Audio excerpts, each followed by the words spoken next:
2024માં ગાંધીધામ એ division police સ્ટેશનમાં નોંધાયેલા એક ગંભીર ગુનામાં નામદાર સ્પેશિયલ પોક્સો કોર્ટે ઐતિહાસિક ચુકાદો આપ્યો છે।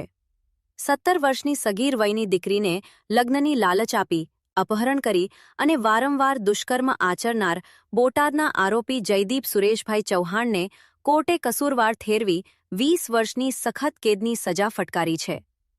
કેસની વિગત: આરોપીએ ભોગ બનનાર સગીરા અનુસૂચિત જાતિની હોવાનું જાણવા છતાં મોબાઈલ પર ચેટિંગ કરી પ્રેમજાળમાં ફસાવી હતી।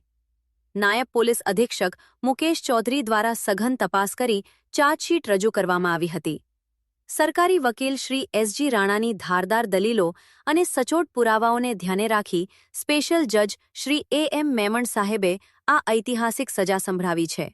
સજાની વિગતો: પોક્સો એક્ટ કલમ 6, 20 વર્ષની સખત કેદ અને ₹10,000નો દંડ।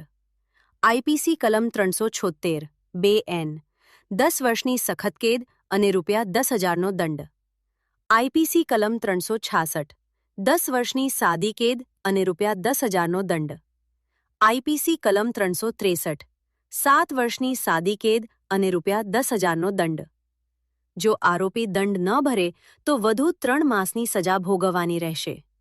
પીડિતાને વળતર: નામદાર કોર્ટે ભોગ બનનારને DLSA ભુજ કચ્છ તરફથી ₹1 લાખ અને આરોપીના દંડની રકમમાંથી ₹20,000 વળતર પેટે ચૂકવવાનો મહત્વપૂર્ણ આદેશ કર્યો છે। સમાજમાં દાખલો બેસાડતા આ ચુકાદા વિશે તમારો શું અભિપ્રાય છે? કમેન્ટ બોક્સમાં ચોક્કસ જણાવો। વધુ સમાચારો અને અપડેટ્સ માટે અમારી ચેનલ કચ્છ ક્રાઇમ સાથે જોડાયેલા રહો।